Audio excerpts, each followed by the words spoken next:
Hello guys, welcome back to my channel home maker Nisha. কেমন আছো তোমরা সবাই? আশা করি ভালো আছো। আমি এবং আমার পরিবারের সকলে আমরা খুব ভালো আছি। তো টানা এক সপ্তাহ পর আমি আজ বাড়ি ফিরছি। তো বাড়ি ফিরে যেহেতু বাপি আমাকে রাখতে এসেছিলো, মানে ছাড়তে এসেছিলো, তো এখানে বাপির জন্য ব্রেকফাস্ট বানাচ্ছি আমি। আর এসেই তড়িঘড়ি করে রান্নাও বসিয়ে দিয়েছি, কারণ বাপি বাড়ি চলে যাবো বলছিল, কিন্তু আমি বললাম যে না, দুপুরে খাওয়াটা সেরে নাও, তারপর বিকেলে যেও। আর দেখো আমার গোলাপ গাছে কি সুন্দর ফুল ফুটেছে। লাল গোলাপটাতেও দুটো ফুটেছে, আর কুড়িও হয়েছে। আর সাদা গোলাপ গাছটাতেও কিন্তু অনেকগুলো ফুল ফুটেছে, তার পাশাপাশি অনেকগুলো কুড়ি হয়েছে। দেখে এটা মনটা আমার জুড়িয়ে গেল। তো এসে খুব তাড়াহুড়োর মধ্যেই রান্নাগুলো করেছি, তাই রান্নাগুলো করার সময় আর দেখাতে সময় পাইনি। তো আমার রান্না কমপ্লিট হয়ে গেছে। তো আমি আজকে রান্না করেছি ভাত, মাংস, আর লাউ দিয়ে চোস্তা, মাছের ঝোল। তো আমার রান্না কমপ্লিট হয়ে গেছে। এবার আমি রান্নাঘরটাকে পরিষ্কারও করে ফেলেছি অলরেডি।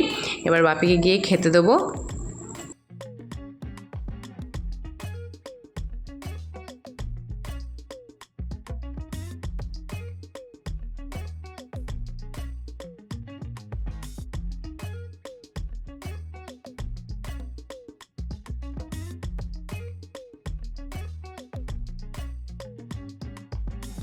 Good evening.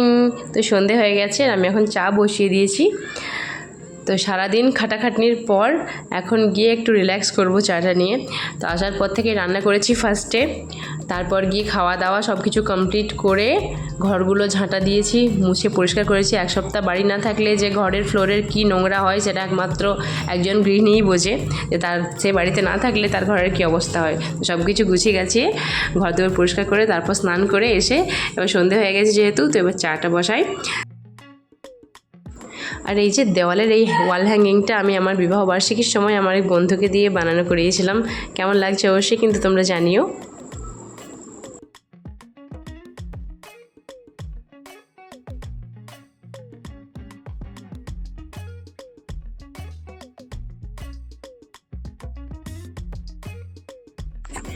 তীব্র গরমের কারণে আমার মানি প্লান্টের যে ডগাগুলো ওগুলো রোদে ঝলসে যাচ্ছিল, বড় হচ্ছিল না। কিন্তু এই লাস্ট কয়েকদিন বৃষ্টি হওয়ার পর বাড়ি ফিরে এসে দেখছি পুরো গাছের পুরো লতা জুড়ে অনেক নতুন নতুন মানে শাখা গজিয়েছে। এবার এগুলো বড় হলে এখান থেকে কেটে আমি জলের বোতলের মধ্যে দিয়ে ওগুলোকে আবার রাখবো। কতকগুলো নতুন ফুল গাছের চারা লাগাবো ভাবছি, নার্সারি যাব একদিন, কিন্তু বর্ষাটা না আরম্ভ হলে সেটা করে উঠতে পারছি না, কারণ এই গরমে গাছ আমার বেঁচে থাকবে না। তো চলো এবার চাটা আমি খাই। ভিডিওটি ভালো লাগলে অবশ্যই লাইক, কমেন্ট, শেয়ার, সাবস্ক্রাইব করে দিও। দেখা হবে খুব শীঘ্রই নতুন ভিডিওতে।